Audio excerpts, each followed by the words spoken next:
Hey guys, Rorius here. Today we're back with Half-Life 2 Episode 2, the developer commentary playthrough. Yeah. We ended at the start of the chapter, This Vornal Coil. I thought this might be where it was. Idiot. That's Gordon Freeman. The Vortigon said he was on the way. Dr. Freeman, Alex Vance is over here. The board's trying to patch her up. Yeah. Somehow he beats you here, despite the fact that you go the direct way. Freeman. It is well. Alex Vance clings to the margins. My kin are still some distance away. For now, we must not be disturbed. Yeah, well, about that. As long as you're down here, Freeman, maybe you can give us a hand. Let me show you how the antlion sensors work. Got some supplies over here if you need them. Health and ammo, that sort of thing.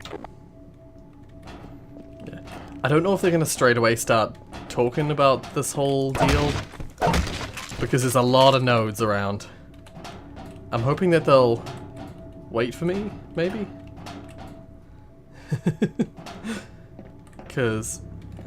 Or is it... Hey, Freeman, come on over here. It's probably better that I just do all... I'll just do the stuff here. I'll go through the event. This sensor will light up if an antlion's coming down this tunnel. More lights mean more antlions. When a tunnel lights up, we move a few turrets in front of it. Pretty simple, eh, Doc? Hey, Doc. On your way here, you weren't followed, were you? Don't listen to him, Doc. We're on edge because this place is riddled with antlions. The Vort says as long as we don't step on their grubs, they shouldn't hear us this far from the nest. Yeah, well, that's a theory I'd rather not test. We're down to our last two turrets. And even these are held together by baling wire and duct tape at this point. Nice to have them in a pinch, but I wouldn't exactly trust them with my life. Hey, Griggs, you might want to show Dr. Freeman where we keep the supplies, huh? Oh, yeah. Down there by the Vort. Everything you need for doctoring. They're coming. One light. Let's move. We have to defend the fort. Oh, he actually says you have to defend. It's so loud. I always do this. I put both turrets here, so I don't have to shoot at all.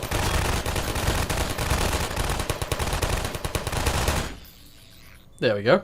Hey, Doc, you ever seen an antlion before? I think they usually say that if you haven't shot at all for the whole first section. Oh, it's this one. Over here, Sheckley. We got the breach. We'll be okay as long as they stick to one tunnel. Dr. Freeman, you take care of the turrets.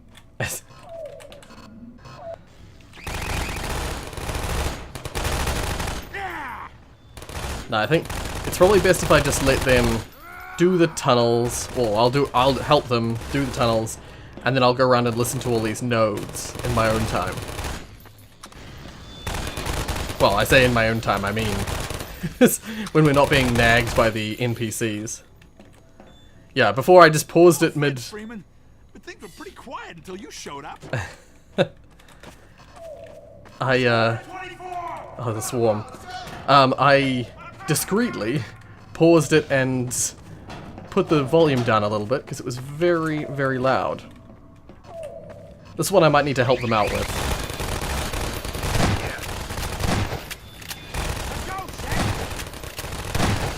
Just randomly shoot down the hole.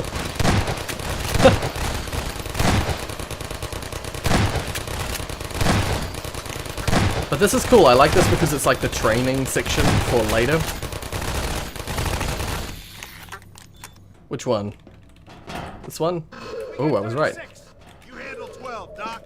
Hey, if you see a bug on me, how about you try to get it off next time? I didn't see it. See, I'll give them a turret and I'll give myself a turret. Anytime now. There we go.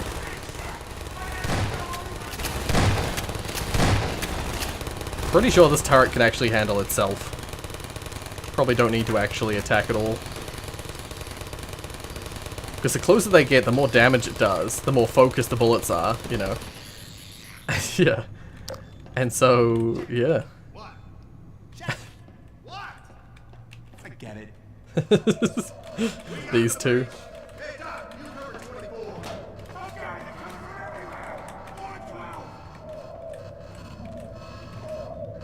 Yeah, so let's just...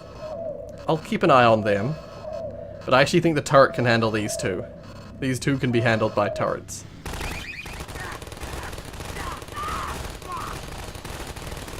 It's them that I'm more afraid of. They're not as good at handling the antlions as the turrets are. Why is he all the way over here? This guy. I think it's Sheckley is his name. Yeah, these ones are fine, just with the turrets.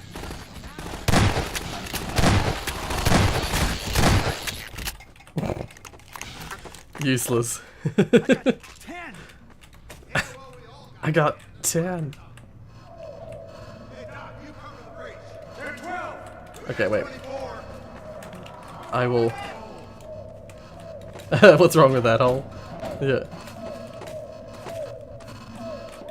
I'm pretty sure that hole there, 36, is where the Vortigaunts are coming from, I think. So that's why the Vortigaunts are preoccupied with...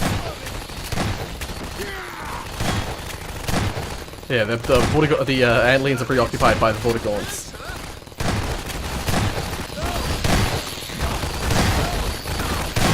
That guy's taking the brunt of all of the attacks. Did they knock over a turret? No. I don't know where that Vortigaunt came from. That I keep calling them Vortigaunts, I think. Antlions. We got 12. Incoming at 36. And the breach. And 24. Okay, which one are they? They're covering this one. Okay, put this turret over here. I'll cover 36. Actually, no, I'm going to put the turret at 36. And then I'll cover this.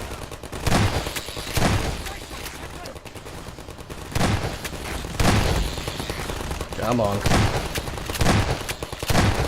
So yeah, there's not a lot to this. You're just standing in front of doors, shooting antlions.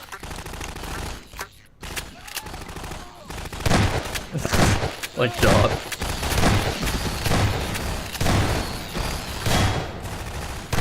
Was this a 2? No, it was a 1. Man, they suck. I believe this is when there's suddenly like a 3, isn't it? No? Okay. Wait, actually, no, I'll put this in front of 12. I prefer to handle the breach, what they call the breach, which is this one, because it's so much more contained, as you know, it's a narrow corridor that you can just shoot down.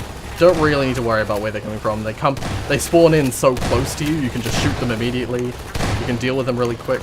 Oh, what the hell are you doing?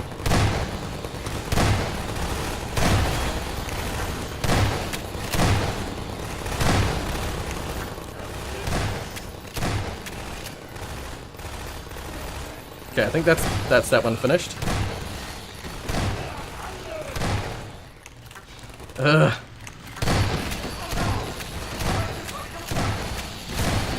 That's right. The turrets start to destroy themselves.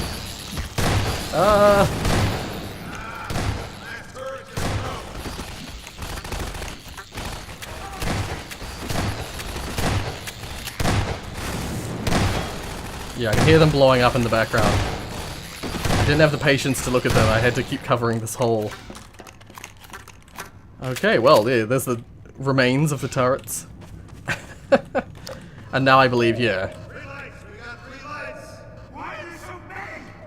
Yeah, this is the little, like, oh no, there's 3 of them. Everyone freaks out.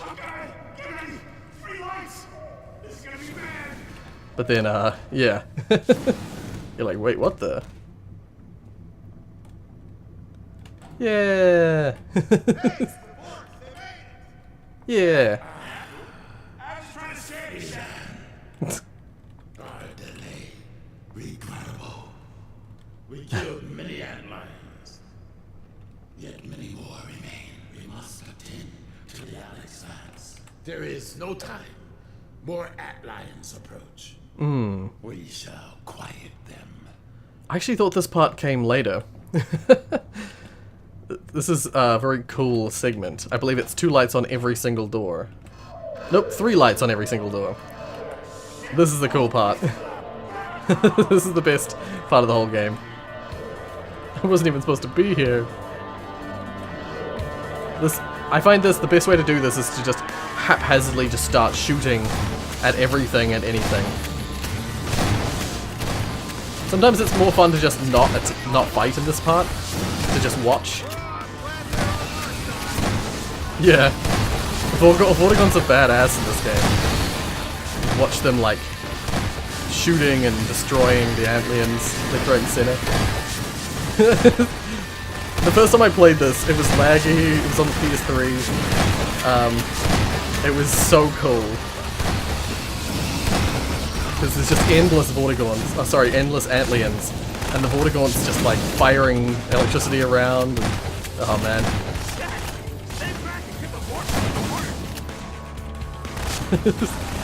By the way, I'm leaving the crosshair off just because it makes it look more visually interesting. I'll put it back on later.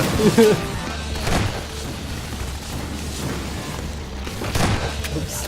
It does make it harder to aim.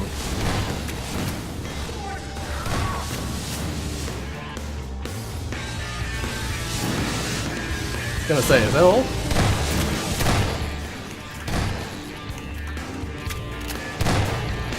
Oh man, gotta go get ammo. I'll be back.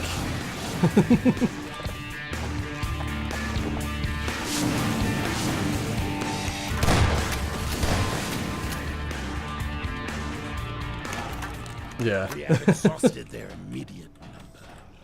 Now to the next matter of urgency. Yeah. The Alex fans. Their injuries are grave. This will necessitate deep submersion into vortexes. Indeed. We require the larval extract. Oh, yes. The extract. Yes. I always find that little bit I will there make the journey to seek the extract. almost like corny. Nest in the sacred nectarium. But I cannot hope to bring it back alone. We must remain to keep the Alex Vance alive. Please, Freeman, join me. Yes, take yes. There is no finer companion. Well stated. Just thought I'd quick save it in the middle there, because that's probably going to be the thumbnail. Okay, well, before you go down there... Follow, Freeman. Better get moving, Doc. Follow the fort. Seriously, Okay. Freeman, you need to get going. Shush. I need to listen to these. Griggs and Sheckley started off as minor characters who were just used to explain the setup for the turret battle. Don't look so green. Yeah. Once done, they died fairly quickly, leaving the players alone to fend off the antlion swarms. Right. We found this left players unsure of their defensive strategies and would force them to visually survey the cavern before setting up defenses. So we made the 2 characters stronger and had them yell out their state to players, and even suggest what openings the players should cover. This gave players extra time to set up a defensive strategy before the antlions arrived. This also let us ratchet up the intensity level by slowly heightening their reaction to the threats. Yeah, yeah. Once we realized this worked, we decided to separate the characters and create an Abbott and Costello style team, to do little bits during the downtime the players were using to set up their defenses.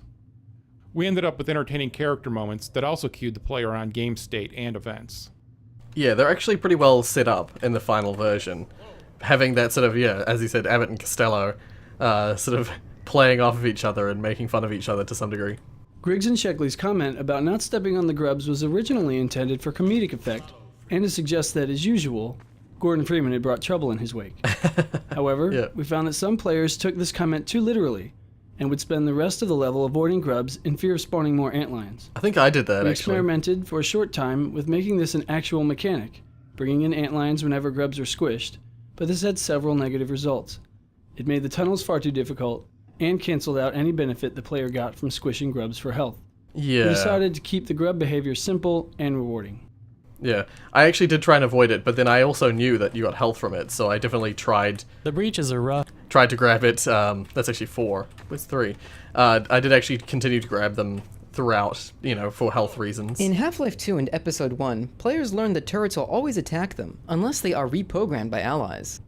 We needed a new visual way to instantly show that these new turrets are also allies, and decided to hark back to the aircraft nose art of World War II. Right, yeah. The elaborate turret design also hints at how bored Griggs and Sheckley must have been sitting down here by themselves. Yeah.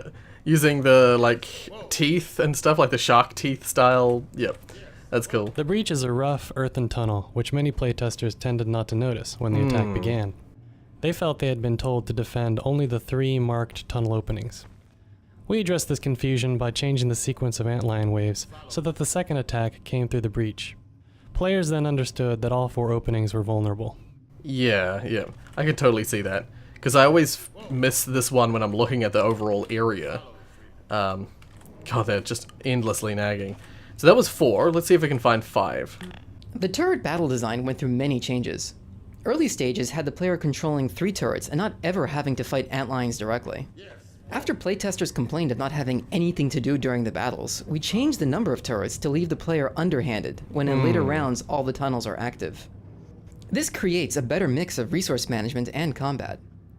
Later, we added this tweaked version of the hopper mines to give players yet another tool for fighting the onslaught. I never use the hopper mines. I just can't be bothered. Anyway, hopefully this is 6. We experimented a lot with the ammunition for this level. Originally we had a single ammo crate containing submachine gun bullets, positioned down near the elevator. Playtesters, however, seemed happier using the shotgun in this battle, so we added a crate full of shotgun shells and moved both crates to the top area, so players could easily trade off between different styles of gunplay. I like that. I definitely am the person who will always go for the shotgun in this area, but it's usually because I'm not usually standing over here. For whatever reason, I rarely stand at this side of the room. Usually I'm standing at one of those two, or most commonly I stand at the breach and take on the breach, because it's, as I said before, like a narrow, easily... It's like shooting down a hallway instead of shooting in a shooting gallery, you know? Way less option for the enemy to come. But nevertheless, that was 6. Let's see if I can find 7. Every Half-Life... Okay, that's 9. In Half-Life 2... 7, in okay, Half-Life perfect. 2, Lou Gossett's voice lent itself to a mystical and mysterious characterization of the Vortigaunt. In Tony Todd's reading for Episode 2, we heard new possibilities for a Vortigaunt who's more of a mystic martial artist. With new attack animations and companion behavior, we worked with Tony to build the Vortigaunt into a powerful ally, a full-on alien ass-kicker. Right, yeah. Generally speaking, I prefer the Half-Life 2 style Vortigaunt. I like the sort of, like, sage, quiet sage, you know, whereas these ones are more of the, like... More of a mystic martial artist. Mystic martial artist, that's how he described it. I prefer the sort of, like, the sage, yeah, the quiet, thoughtful Vortigaunt from the Half-Life 2, but the Episode 2 Vortigaunt is fine too. He's cool in his own way. At the climax of the turret battle, we introduced the Vortigaunt in full-on action mode. The player can and should take part in the battle, but we were very careful to make it fairly easy for him to hang back and enjoy watching the forts clear the room of antlions. Yeah. We wanted to show off the Vortigaunt's new abilities and get the player excited about the role they were going to play as active allies in the struggle against the Combine. Yeah. I could definitely see a really interesting end of the game battle in Episode 3 with the Vortigaunts, you know, like fighting with them. Oh my god, without the cursor I can't freaking see what I'm looking at. There we are. Every Half-Life game so far has started with Gordon Freeman weaponless. Assuming some players had just played through Episode 1, while others might not have played it at all, we had to decide how long we should spend parceling out new weapons and providing adequate time to player practice with each one. In this case, we decided to hand the player a number of weapons all at once, figuring most would have mastered their gunplay in previous episodes. We held off doing a lot of deliberate training until we began introducing newer modes of combat later in the episode. And before we go down there, I'm going to listen to this node while we're here. In the prototype for this level, the Vortigaunt cleared the way by blasting apart a rock pile. After a new model was created for the generator, we decided to exploit the Vortigaunt's natural relationship with electricity by having him charge the generator much the way he charges Gordon's suit. We were then able to use generators as Vortigates throughout the level to indicate areas the player could only enter with the Vortigaunt's assistance. Yeah, I actually think that's really good, and that version of the game that they were exploring with you know, it being like an open world type game, that could have been really interesting if they, you know, if you were able to get the help, the assistance of Vortigaunts, because it would make, yeah, Vortigates could be around the world, hidden around the world, and you have to have a Vortigaunt with you to, Could have had little areas locked off and you have to bring a Vortigaunt with you to open them up. That could have been really neat, but whatever the case, let's listen to this. One of the three main themes for antline areas, the mines were a plausible setting for light sources, mechanical obstacles, and resupply. Visually, the mines offer good contrast to the natural cave areas, and the more organic spaces the worker antlines have carved out with acid secretions. Right, yeah. So that's like talking about theming stuff. Put the subtitles back on. Yeah, cool. I actually kind of like these cave systems, even though I think when I originally played it I wasn't that keen on them.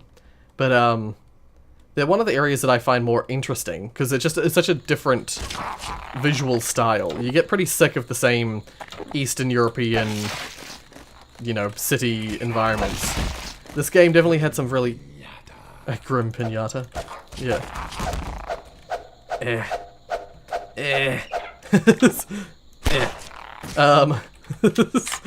This area breaks up. Wait, did I read all the nodes? One of the three main Yes, that's 11 out of 14. Oh, the rest will come later. Okay, the rest will come when I return. So that was 11 out of 14. So there'll be a 12, 13, and 14. Yeah, they'll be up above. Yep, cool. Okay, that's alright.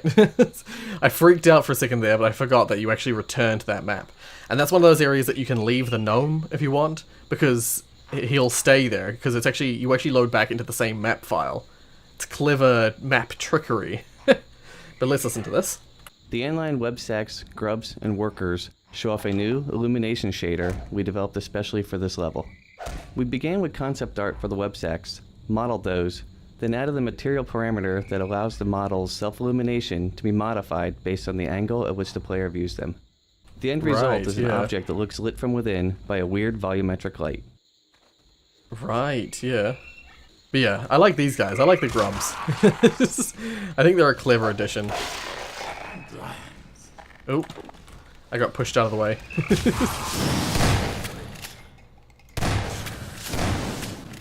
Yeah, they actually... Vortigaunts tend to stun the Antlians before they kill them. We wanted players to work cooperatively with the Vortigaunt, just like they did with Alex in Episode 1. We didn't want to make the Vortigaunt too powerful, or he might take away from the player's fun. But we also wanted him to be a good ally to have around. One solution, shown in this scene, was a shock attack where the Vortigaunt would stun a group of Antlions, so that the player could finish them off. Yeah, I actually think that's an excellent setup. It's the reverse of what you had in Episode 1, where... For a while there, you only had the gravity gun, so you were knocking over Antlians with the gravity gun, and then Alex was killing them. But in this, instead, it's actually more satisfying because you've got the Vortigaunt doing the setup, and then you execute. Literally and figuratively. Ow.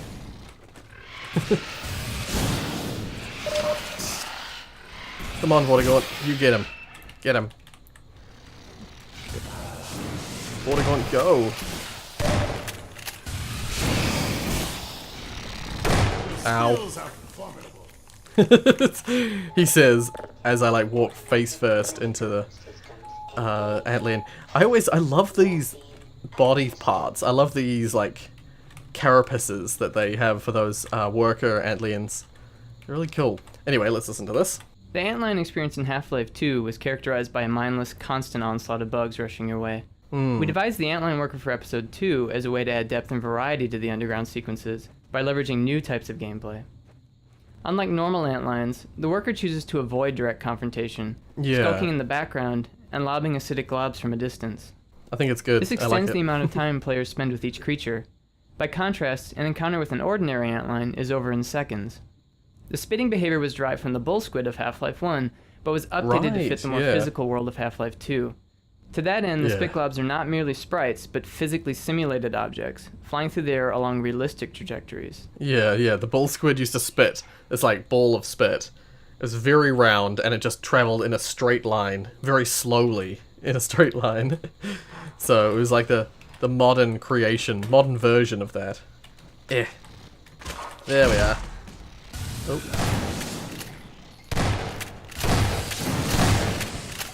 There's another one. Why am I trying to kill all the grubs? I don't know. I'm wasting ammo. Beware the asset lines. Their corrosive spray penetrates hard in the rock passages, but it also serves as a strong deterrent to hive robbers like ourselves. Right, yeah. So he called it the acid lion, I think. That's what he referred to it as.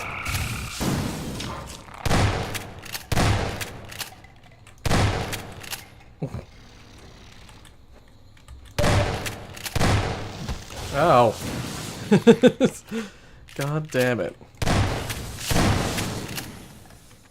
Okay, you take care of them. This cave was originally designed with a pit in the middle, so the player could punt antlines into it with a gravity gun. In playtest sessions, however, very few of our playtesters actually used it in this way. I've never used it that way. The pit stayed in the room, but we changed the path to allow the player to descend into it and come back out. Okay.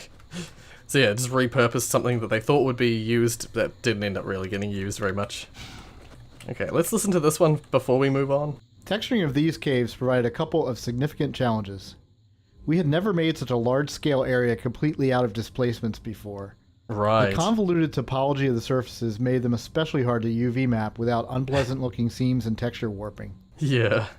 After some early attempts, we decided that we were not going to be able to map this area using conventional UV mapping. So we decided to write custom shaders especially for the caves. Right, Our custom shader combines multiple axis-aligned projections based upon the surface normal. This largely fixed our problems with stretching and seams. Since we wanted to provide dramatic lighting in these areas, particularly when lit by the flashlight, we augmented the source engine's radiosity bump mapping with a new piece of technology. This allowed us to create a form of bump maps in which the bump map surface details actually cast soft shadows across the surface. This emphasizes the surface bumpiness, especially when the light is at grazing angles. Yeah. That's really cool, actually. Yeah, because they're actually a lot smoother than they look, but it's actually quite common technology nowadays amongst modern engines. But like self-shadowing objects, and in this case it's self-shadowing using a bump map, so it's not actually, the surface isn't actually that rough, but it acts like it is, so when light is cast over it, it acts like there's a lot more verticality to it, and it simulates shadowing via that sort of faux verticality. It's really interesting. I find that kind of stuff really interesting. Anyway, I'll put the subtitles back on. Oh.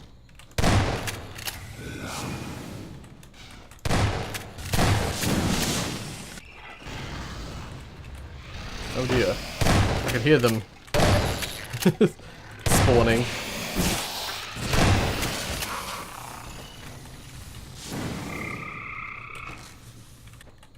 Okay.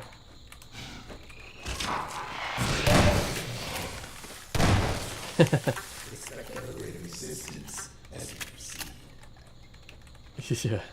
Yeah, this is another example of that, as he calls it, a grim pinata, because there's like ammo. These others is our good fortune. Right, yeah, because there's bones. There's basically a person taken up there and eaten by the antlians.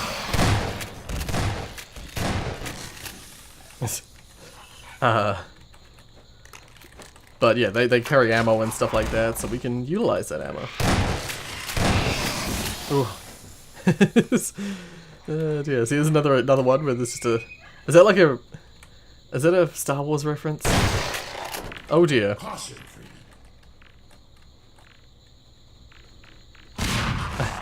I like how long it takes for that grenade to go off, because it's like... It's kind of like they thought people might not notice it straight away. But we're up to this bit. I might just do a full save. There we go. Yeah. Oh dear. Right, yeah. Oh god, I fell for it. Oh, there's actually a node down here. Good thing I touched it. I knew this fell, but I wasn't aware that there was one of these in here, so let's turn that off. And turning the Vortigaunt into an expressive character was a challenge for animators, given that Yeah. he doesn't have what you call a traditional face. To bring out his personality, the animators concentrated on shifting body weight and broad hand gestures. Most importantly, where human characters tend to move their heads a lot for emphasis, We concentrate his performances on expressive spinal motions. Right. What did the Freeman expect to find down there? Truly, the Freeman leaves no path unexplored. Yeah, I guess, like, movement of the spine, like, around the neck, I guess, would probably help with visualization of intent. This is actually an example where you have to use a gravity gun. It's pretty cool. I like it. It's good to just keep it varied like that. It's funny because I could say the same thing about him. But we're on the same side, I guess you could say. Both sides could see it that way around. I knew he was gonna do that. I just knew it. I remember that.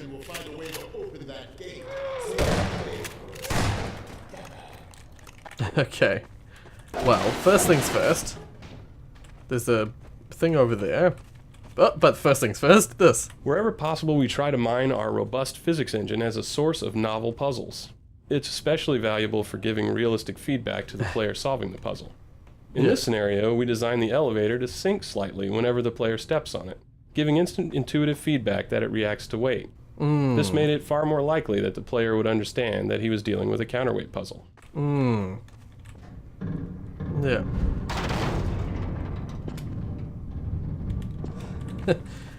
It actually doesn't follow, like, the character doesn't really follow physics properly. It kind of is like a faux physics. A puzzling predicament of the sort which the Freeman is from swiftly solving. God damn it. Observed with great anticipation. I keep forgetting to put the subtitles back on. It was a problem I was facing when I was playing the episode 1 commentary mode. I don't think I even bothered with Half-Life 2. Oh god. I didn't mean to go right down. There's a middle point. I missed that little side path up there. Deal with this guy real quick. And then we'll have a listen. We like to lull players into a trance, then startle them. Here, we convince players they are expected to explore and solve puzzles for a long time. Then we abruptly change the mode of gameplay by throwing grenade-lobbing zombines at them. Well, that spoiled that, didn't it? Yeah, if I'm not mistaken, this is what he's talking about. This guy in here. Oh, there we go. There he is.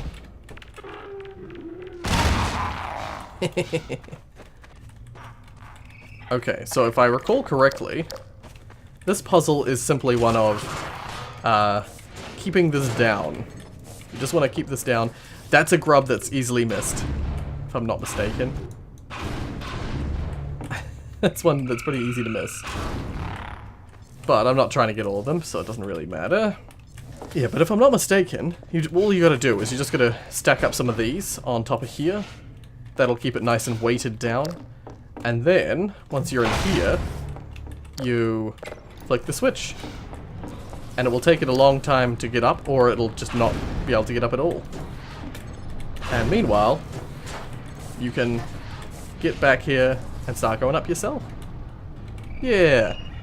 Oh, these ones are pretty easy to miss too.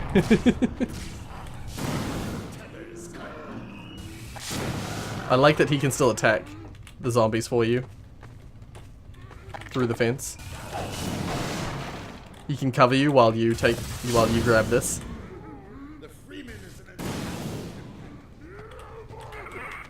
Ooh. That was close. Ugh. He actually kicked the head crab off of that guy's head. Or off of that zombie's head. I don't know if I've ever seen that animation before. I am the bug killer. Yeah, here's a water gate. This is exactly like one of those gates that we're talking about.